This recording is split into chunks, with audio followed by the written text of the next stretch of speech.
He's a charming Casanova. I'm the best. Who had a way with the women. And he was a smooth talker. But cops say now he's one of America's top 15 most wanted fugitives as a mighty smooth, cold-blooded lady killer. He could turn on the dime and just take somebody out. Andre Neverson grew up along the white sandy beaches of Trinidad until his family moved to Crown Heights, a working-class section of Brooklyn. A world not quite flashy enough for Andre Neverson. He wanted to have houses, cars, luxury cars, BMWs. A charismatic player who kept a stable of girlfriends. He had many children with different women. But in his heart, none of Neverson's many girlfriends held a candle to his devoted sister, Patricia. She helped everybody and still did things for us. It's almost like she was two people in one. And what about your mom's relationship with Andre? She did everything for him too. With a loan from her brother Andre, Patricia realized her own American dream, buying this $370,000 brick row house on a quiet street in Brooklyn. He was actually one of my favorite uncles. I mean, ever since I was born, he was always there. But turns out, Andre also had a dark side. And he exhibited a lot of violent tendencies. One night, he had an argument with his then-girlfriend, and when her family member intervened, Neverson reacted by pumping 6 bullets into his body. The uncle lived, but Neverson was ultimately convicted of assault, and he went to jail in New York State Corrections, and he served 5 years. Every single weekend for 5 years, Patricia drove 6 hours round trip to visit her brother in jail.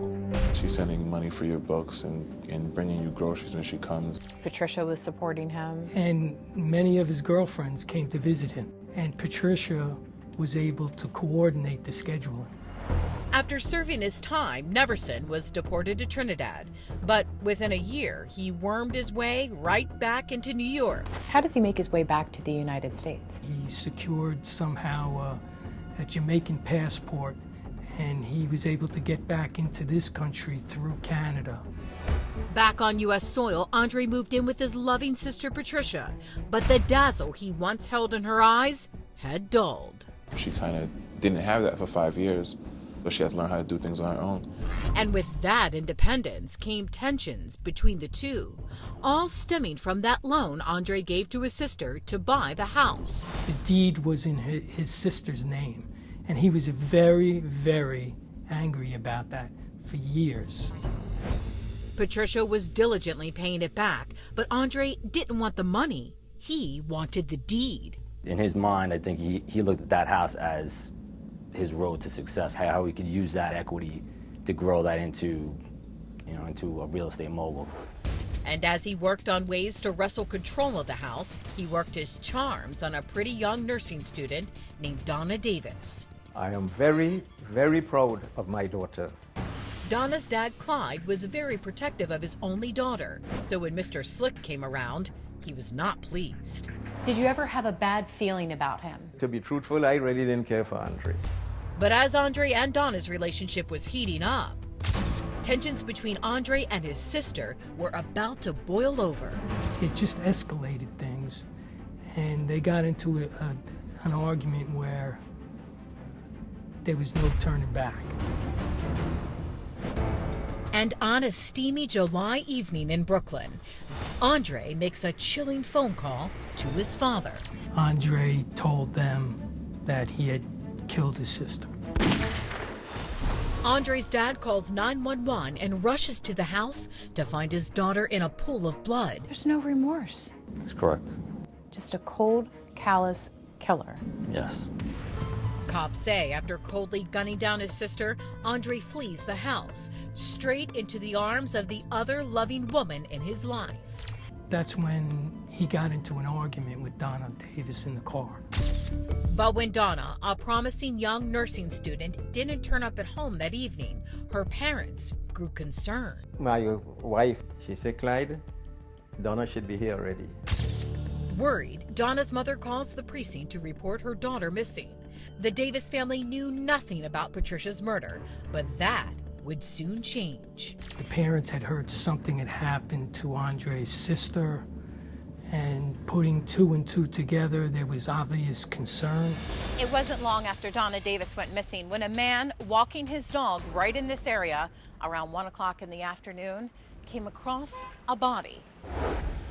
It was Donna's body, callously abandoned in a vacant lot, killed by a single gunshot to the head.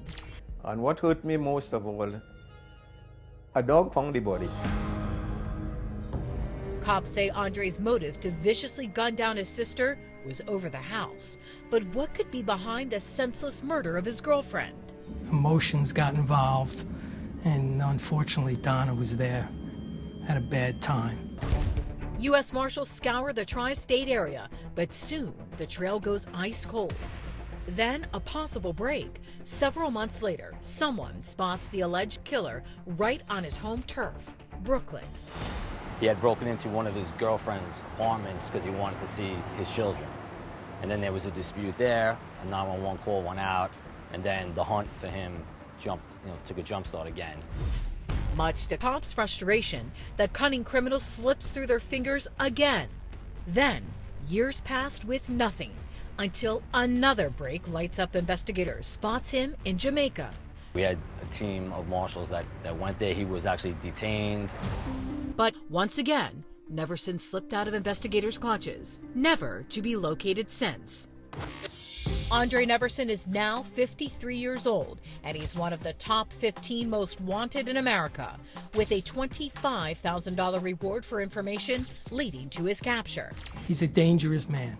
And the feds want nothing more than to catch him. They're enlisting the help of Crime Watch Daily, hoping to generate an avalanche of tips which could finally put Neverson behind bars. Is this the case when you are at home and things are running through your mind? Andre Neverson is at the forefront. I could even be on vacation, thinking I might see him. Patricia's son Akeem now works as a corrections officer and says he's confident that one day his mother's killer, his own uncle, will be brought to justice. I think it's one of those moments just when he'll slip up. With Andre Neverson still on the run, we wanted a psychological breakdown of someone who could commit such heinous acts. We have brought in our top forensic psychologist, Dr. Lou Schlesinger. Great to have you here. Thanks, Chris.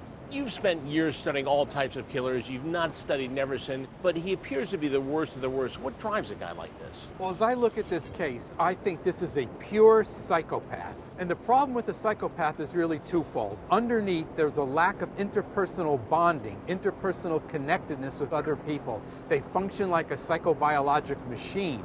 The humanness of individuals is absent in the psychopath, but the problem is you can't see it. They look normal. They have a facade of normality. In fact, they're very, very friendly and very, very charming. So they hide what the disturbance actually is. Neverson appears to be a guy who's obsessed with money, cars, homes, luxury items. Does that fit in with this profile? Yes, it fits in exactly, because the psychopath thinks everything belongs to him. If you happen to have it, it's his job to just take it from you. They have a tremendous need for entitlement, so they want everything.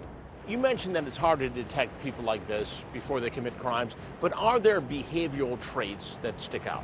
Not really for the average person, because when the average person meets him and they don't know what he did, he looks more than normal. He's very friendly and he has a good ability to get other people to like him. Dr. Lou Schlesinger, thank you as always.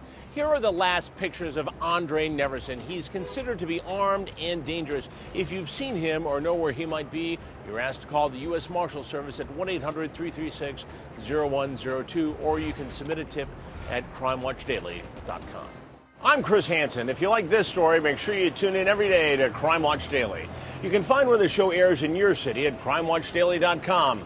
Watch it live or record it on your DVR and watch it at night. And to all those criminals out there, remember, we are watching.